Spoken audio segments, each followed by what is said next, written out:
मी doctor सुचित तांबोळी, नीट counsellor आणि बालरोग तज्ञ. आता तुम्हाला 9 वर्षापासून मी ही सर्व्हिस देतो आहे आणि आपलं डॉक्टर सुचित तांबोळी नावाचं यूट्यूब चॅनल आहे की जे तुम्ही लाईक, सबस्क्राईब आणि शेअर करा. आजचा आपला विषय अतिशय महत्वाचा आहे की ज्याच्यामध्ये ऑल इंडियाचे फॉर्म कसे भरायचे याच्याबद्दल खूप लोकांच्या तक्रारी आल्यामुळे मी हा व्हिडिओ करत आहे. तर त्याच्यामध्ये सर्वात महत्वाची गोष्ट, आता जेव्हा तुम्ही कॅन्डिडेट ऍक्टिव्हिटी बोर्ड एमसीसीच्या साईटवर जायचं, mcc.nic.in, आणि मग त्याचं कॅन्डिडेट ऍक्टिव्हिटी बोर्ड म्हणून असतो, त्याच्यामध्ये न्यू रजिस्ट्रेशनला जायचं.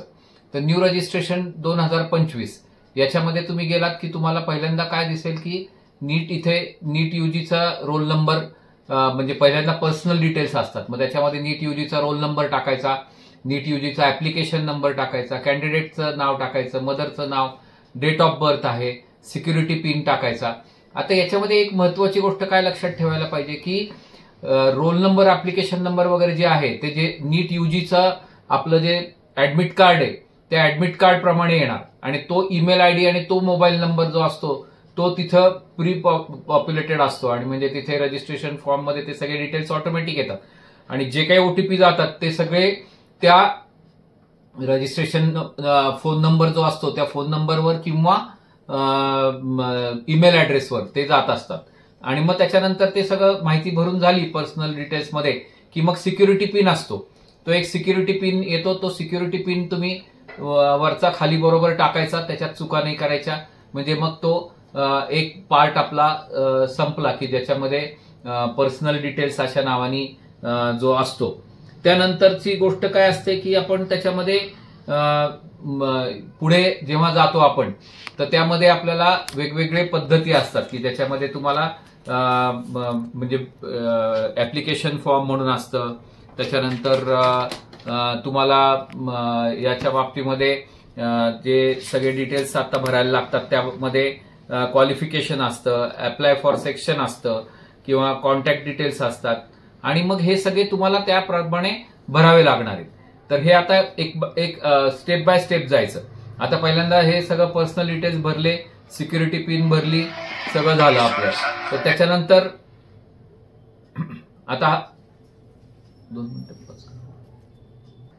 आता सिक्युरिटी पिन टाकली की मग तुम्ही सबमिट करायचं. म्हणजे तुमचा एक पार्ट त्याच्यातला हा सबमिट झाला. आता हा सबमिट झाल्यानंतर दुसऱ्या पार्टला आपण जातो, म्हणजे त्याच फॉर्म मध्ये आपण दुसऱ्या पार्टला जातो. तो पार्ट असतो त्याच्यामध्ये आपल्याला व्हेरिफिकेशन ऑफ मोबाईल नंबर और ईमेल ऍड्रेस हे रजिस्टर करताना अतिशय महत्वाचं आहे. मग जो काही ओटीपी आलेला असतो, मोबाईलवरती आलेला असतो, ईमेलवर आलेला असतो, तो टाकायचा. जर तो नसेल पोचला तर रिसेंड ओटीपी करायचं, सिक्युरिटी पिन टाकायची, मग व्हेरीफाय अँड फायनल सबमिट असं करायचं. तर व्हेरीफाय आणि फायनल सबमिट केलं की ते तुमचं सेकंड स्टेज झाली. मग सेकंड स्टेज नंतर थर्ड स्टेज काय की ऍप्लिकेशन प्रोग्रेस डिटेल. आता तुला असं म्हटलं की प्रोग्रेस स्टेटस म्हणजे आता काय की तुमचं व्ह्यू आणि एडिट ऑथेंटिफिकेशन फॉर्म आहे, ऍप्लिकेशन फॉर्म आहे, मग अशी मी सांगितल्याप्रमाणे क्वालिफिकेशन डिटेल आहे, अप्लाय फॉर सेक्शन आहे, कॉन्टॅक्ट डिटेल, प्रिव्ह्यू आणि फायनल सबमिट असं आहे. तर त्या स्टेप मधला आता आपला ऑथेंटिकेशन फॉर्म झाला, ऍप्लिकेशन फॉर्म अजून नाही झालेला, मग ते इनकम्प्लीट दाखवेल.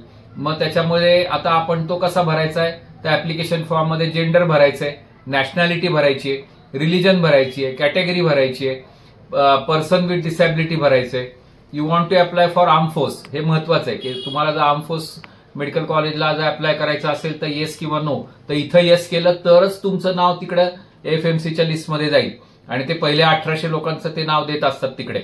मग त्यानंतर बँक अकाउंट डिटेल्स, म्हणजे फी रिफंड जेव्हा आपण होते की समजा डिपॉझिट जे आहे ते आपलं जर रिफंड होणार असेल तर त्या रिफंडच्या कंडिशन्स वगैरे मी तुम्हाला मागे सांगितलेल्याच आहेत.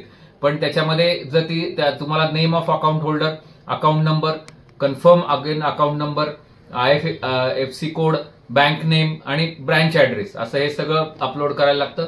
एक कॅन्सल चेक हा एक आता नवीन या वर्षीपासून सुरू झालेला आहे. कॅन्सल चेक म्हणजे काय की आपला जो रेग्युलर चेकबुक मधला चेक असतो त्याला अशा 2 क्रॉस लाईन टाकायच्या, आणि त्या 2 क्रॉस लाईन मध्ये कॅन्सल्ड असं लिहायचं, आणि त्याच्यावरती काय जे असेल ती डेट लिहायची. तर कसा कॅन्सल चेक तरी अपलोड करायला लागतो, नाहीतर मग आपलं पासबुक जे असतं त्याचं पहिलं पेज हे तरी अपलोड करायला लागतं.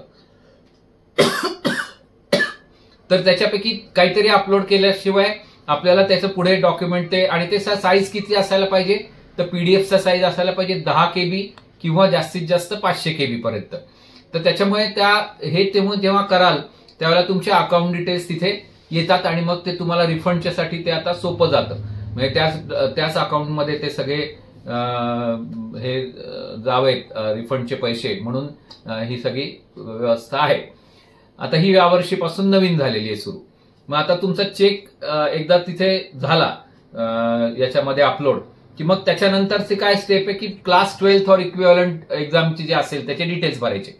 मग तिथे शाळेचं नाव असेल, रोल नंबर असेल, जे क्वालिफिकेशन. तर आता क्लास 12चे जे डिटेल्स आपण भरतोय त्याच्यामध्ये पहिल्यांदा स्कूल डिटेल, रोल नंबर, त्याच्यानंतर स्कूलचा पिनकोड, त्यानंतर पासिंग स्टेटस, नंतर क्लास 12चे पासिंग स्टेटसचे म्हणजे स्टेट कोणतं आहे तर ते आपण एक भरतो. आणि त्याच्यानंतर आपण सब्जेक्ट वाईज मार्क भरतो. म्हणजे 12वीचे जे मार्क आहेत ते फिजिक्सचे, केमिस्ट्रीचे आणि बायोलॉजीचे असे मार्क आपण भरतो, की त्याच्यामध्ये सिलेक्ट आपण करत असतो की पासिंगचे मार्क काय आहेत काय नाही ते. तर ते मार्क आपण भरायचे आणि त्याच्यानंतर म्हणजे मॅक्झिमम मार्क किती होते, ऑप्टेन मार्क किती होते, हे सगळं आपल्याला तिथे भरायला लागतं.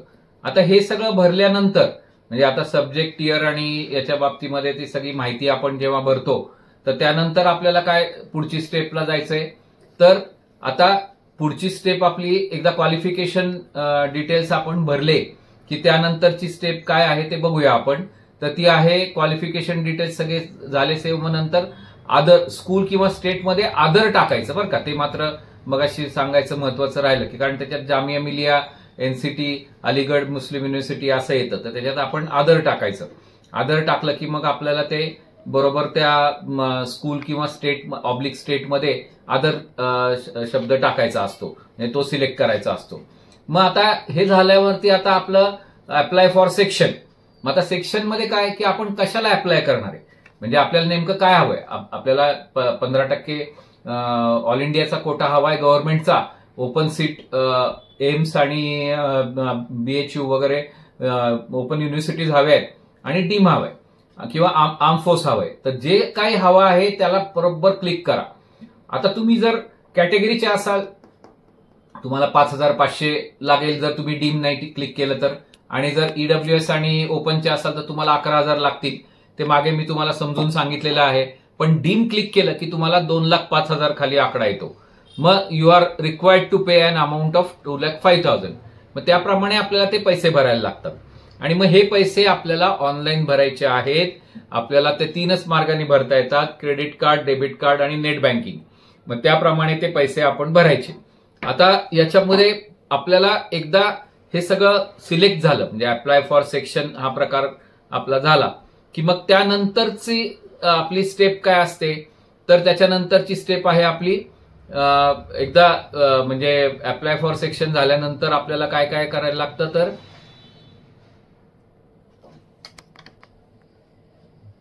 आता अप्लाय फॉर सेक्शन आपलं झालं म्हणजे मग त्यानंतर कॉन्टॅक्ट डिटेल्स असतात की त्याच्यामध्ये आपल्याला आपले स्वतःचे कॉन्टॅक्ट डिटेल्स सगळे द्यायला लागतात. एकदा ते फीचं आपण भरली की त्याच्यानंतर ती आपल्याला कॉन्टॅक्ट डिटेल्स द्यायला लागतात. आणि मग प्रिव्ह्यू करायचं म्हणजे परत सगळा फॉर्म एकदा बघून घ्यायचा की आपण जेंडर नीट टाकलंय की नाही, नाव नीट आलंय की नाही, आपला मोबाईल नंबर, ईमेल ऍड्रेस अतिशय महत्वाचं आहे कारण त्याच्यावरती मेसेजेस येत असतात. त्याच्यामुळे ते अतिशय आवश्यक आहे आणि नीट बघायला पाहिजे. तर ते सगळे कॉन्टॅक्ट डिटेल्स जे असतात ते आपण प्रॉपर टाकलेत की नाही, आपला मोबाईल नंबर व्हेरीफाईड झालाय की नाही, हे सगळं बघणं अतिशय गरजेचं असतं. आणि मग अप्लाय फॉर सेक्शन तुम्ही प्रॉपर केलंय की नाही, म्हणजे कुठले कुठले चॉईसेस द्यायचे, कारण त्याप्रमाणे तुम्हाला चॉईसेस उघडणार आहेत. तुम्ही जे काही द्याल त्याप्रमाणेच तुम्हाला चॉईसेस उघडतील हे लक्षात ठेवा. आणि त्यामुळे त्या पद्धतीनेच तुम्हाला जायला पाहिजे. तर आता अप्लाय फॉर सेक्शन झालं आपलं. पर्सनल डिटेल्स आपण टाकले की ज्याच्यामध्ये जे आता म्हणजे आपल्याला जे काही त्यांनी सांगितलेले आहेत ते आपण पहिल्यांदा सुरुवातीला टाकले. त्याच्यानंतर कॉन्टॅक्ट डिटेल्स नावाचा प्रकार जो आला की ज्याच्यामध्ये तुम्ही आता कॉन्टॅक्ट डिटेल्सला कॉरेस्पॉन्डिंग ऍड्रेस असेल किंवा डिस्ट्रिक्ट कुठला आहे, ISD कोड काय आहे, तर त्याच्यामध्ये हे सगळं कॉन्टॅक्ट डिटेल्समध्ये तुम्ही भरायचं असतं की ज्याच्यामध्ये तुम्हाला तुमची सगळे पत्ता वगैरे भरायचा. मग फायनल प्रिव्ह्यू करायचा आणि सबमिट करायचं.